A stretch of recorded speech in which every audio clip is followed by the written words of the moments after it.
అందరికీ నమస్కారం. నేను మీ హిమా సుబ్రహ్మణ్యన్. హోమ్ కుకింగ్ తెలుగుకి స్వాగతం. ఈ రోజు ఒక బ్రహ్మాండమైన బ్రేక్ఫాస్ట్ కాంబో రెసిపీ చూడబోతున్నాం. భలే కరకరలాడుతూ కారం కారంగా గీ కారం దోశతో మంచి టేస్టీ అయిన కొబ్బరి చట్నీ. ఈ ఫెంటాస్టిక్ అయిన కాంబినేషన్ ఎలా చేసుకోవాలో చూద్దాం. నెల్లూరు కారం దోశకి ఫస్ట్ మనం కారం చేసుకోవాలి. ఇవాళ మనం ఉల్లి కారం చేయబోతున్నాం. సో దీంట్లో నేను 2 మీడియం సైజ్ ఉల్లిపాయలని జస్ట్ రఫ్గా కట్ చేసి వాటిని మిక్సర్ జార్లో వేస్తున్నాను.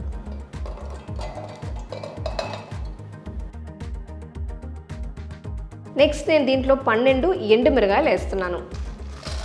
సపోజ్ మీకు కారం ఎక్కువగా కావాలంటే తక్కువగా కావాలంటే మీ టేస్ట్కి తగ్గట్టు మీరు కొంచెం అడ్జస్ట్ చేసుకోవచ్చు. బట్ ఆఫ్ కోర్స్ ఇది కారం కాబట్టి మనం చేసేది కొంచెం కారం ఉంటేనే బాగుంటుంది. నెక్స్ట్ నేను దీంట్లో 2 మీడియం సైజ్ టొమాటోలు కట్ చేసి వేస్తున్నాను. వెల్లుల్లి రబ్బలు కొన్ని, 1/2 టీ స్పూన్ ఉప్పు. అలాగే ఉప్పు కొంచెం తగ్గించి వేసుకోండి, కావాలంటే తర్వాత మీరు ఎక్స్ట్రా వేసుకోవచ్చు. నేను ట్రయల్ చేసేటప్పుడు కొంచెం ఎక్కువ ఉప్పు వేసేసాను, చాలా ఉప్పు అయిపోయిందనమాట. అందుకని మీరు ఉప్పు వేసేటప్పుడు కొంచెం జాగ్రత్తగా చూసి వేసుకోండి. ఇంగ్రీడియంట్స్ అన్ని మిక్సర్ జార్లో వేస్తాం. ఇప్పుడు బాగా మనం దీన్ని మంచి ఫైన్ పేస్ట్గా రుబ్బుకోవాలి.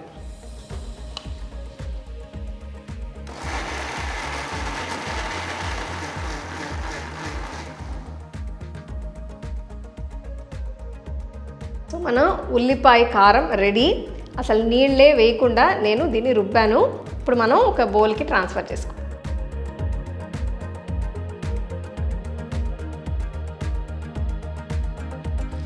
ఇప్పుడు మన రుబ్బిన కారం చాలా పచ్చి కారం కాబట్టి అట్లా డైరెక్ట్గా దోశ మీద వేస్తే టేస్ట్ బాగోదు. సో నెక్స్ట్ నేను ఏం చేయబోతున్నానంటే మనం తాలింపు వేసుకుందాం. తాలింపు వేసి నూనెలో కొంచెంసేపు బాగా కుక్ చేయాలన్నమాట, పచ్చి వాసన పచ్చి టేస్ట్ పోయే వరకు. ఇట్లా వైట్ ప్యాన్ తీసుకుని దీంట్లో నేను 4 టీ స్పూన్ల నూనె పోస్తున్నా. నూనె వేడెక్కిన తర్వాత దీంట్లో 1 టీ స్పూన్ ఆవాలు, రోస్ట్ అవని ఆవాలు. ఇప్పుడు మనం కరివేపాకు వేసుకుందాం.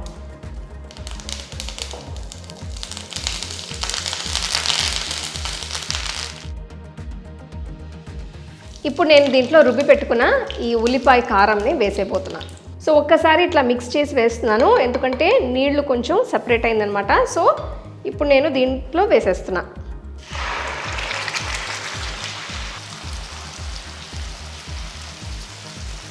స్టవ్ కొంచెం లోలో పెట్టుకొని ఈ కారాన్ని వేయండి, లేకపోతే బాగా స్ప్లాటర్ అయిపోతుంది అనమాట. నేను కొంచెం దూరంగా వెళ్ళిపోయాను. ఇది మీడియం టు లో ఫ్లేమ్లో ఒక 10 నిమిషాలు బాగా కుక్ అవ్వాలి, ఎందుకంటే అప్పుడే ఆ పచ్చి వాసన ఆ పచ్చి టేస్ట్ పోతుంది. 10 నిమిషాల తర్వాత చూడండి, అసలు పచ్చి వాసన అంతా పోయింది, పచ్చి టేస్ట్ కూడా లేదు, కలర్ కూడా బాగా రిచ్గా ఉంది. ఈ టైంలో నేను స్టవ్ ఆఫ్ చేసేసి మన కారంని తీసేద్దాం. ఒక బౌల్లో ట్రాన్స్ఫర్ చేసి పెట్టేసుకోండి.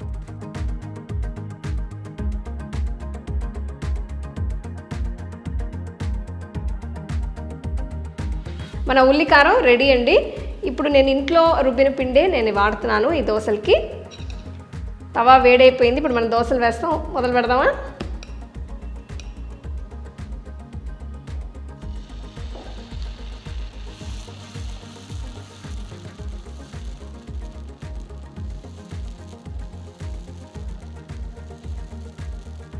ఇప్పుడు రెసిపీ పేరేంటి? నెల్లూరు గీ కారం దోశ. మరి గీ లేకపోతే ఎట్లా చెప్పండి, అందుకని గీనే వాడుతున్నాను నేను. అదే నెయ్యి వేసిన తర్వాత ఇప్పుడు నేను రుబ్బి పెట్టుకున్న ఉల్లి కారంని వేస్తున్నా.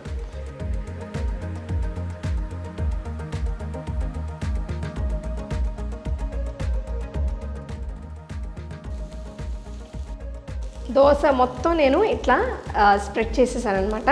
ఇప్పుడు దీని మీద ఇంకా కొంచెం నెయ్యి వేసుకుందాం, మీకు బాగా క్రిస్పీగా వస్తుంది. దోశ బాగా ఒక పక్క కాలిన తర్వాత ఇంకో వైపుకి తిప్పుకోండి. తిప్పిన తర్వాత మీరు ఫ్లేమ్ కొంచెం తగ్గించుకోండి, లేకపోతే ఉల్లికారం మాడిపోతుంది. ఇది తీసేద్దాం మన దోశ.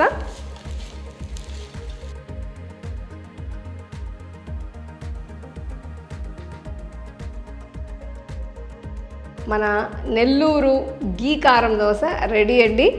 దీన్ని చేసిన వెంటనే వేడిగా సర్వ్ చేస్తేనే చాలా బాగుంటుంది. ఆరిన తర్వాత సర్వ్ చేస్తే ఆఫ్ కోర్స్ మీకు తెలుసు దోశలు అంటే వేడిగానే తినాలి. నెక్స్ట్ నేను పచ్చిమిరపకాయ కొబ్బరి చట్నీ చేయడానికి ఒక మిక్సర్ జార్లో 1 కప్ అంత తురిమిన పచ్చి కొబ్బరి తీసుకుంటున్నాను. ఇందులో 1/2 కప్ అంత వేయించిన శనగపప్పు కూడా వేస్తున్నాను. చట్నీలో కారం కోసం నేను ఇక్కడ 6 పచ్చిమిరపకాయలు తీసుకుంటున్నాను. ఇవి రఫ్గా కట్ చేసి వేయాలి. ఇందులో కొన్ని చింతపండు ముక్కలు వేసిన తర్వాత 1 టీ స్పూన్ అంత కల్లుప్పు కూడా వేయాలి. చాలా కొద్దిగా నీళ్లు పోసి వీటన్నిటిని ఒక్కసారి రుబ్బాలి.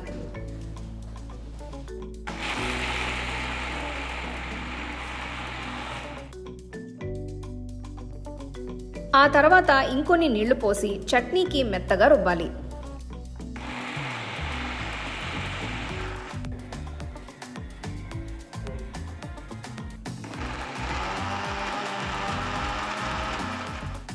అంతే అండి, పచ్చిమిరపకాయ కొబ్బరి చట్నీ తయారైనట్టే. నేను ఎక్కువ నీళ్లు పోయకుండా దీన్ని గట్టి చట్నీ లాగానే రుబ్బాను. మీకు కావాలంటే ఇంకొంచెం నీళ్లు పోసి దీన్ని డైల్యూట్ చేయొచ్చు. సో ఇది రెడీ అయిపోయింది కాబట్టి దీన్ని కూడా ఒక బౌల్లోకి తీసి పక్కన పెట్టుకోవచ్చు.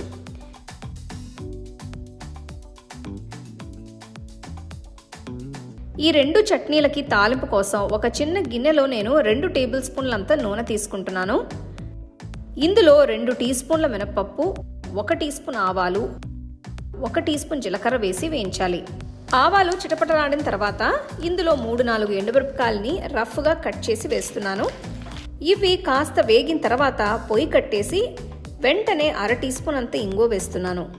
ఇదంతా బాగా కలిపి చివరగా ఫ్రెష్ కరివేపాకులు వేయాలి. ఈ వేడికి ఇవి వెంటనే వేగిపోతాయి. అంతే అండి, చట్నీకి కావాల్సిన తాలింపు తయారైనట్టే. ఈ సూపర్ కాంబినేషన్ని మీరు మార్నింగ్ బ్రేక్ఫాస్ట్ కైనా తినచ్చు, లేకపోతే సాయంకాలం టిఫిన్ కైనా చేసుకోవచ్చు. ఎప్పుడూ తినే మామూలు దోశలు కాకుండా కొంచెం డిఫరెంట్గా ఈ స్పెషల్ కాంబినేషన్ మీరు ఇంట్లో ట్రై చేసి హ్యాపీగా ఎంజాయ్ చేయండి. అలాగే ఈ రెసిపీస్ని మీ ఫ్యామిలీ ఫ్రెండ్స్తో షేర్ చేసుకోండి.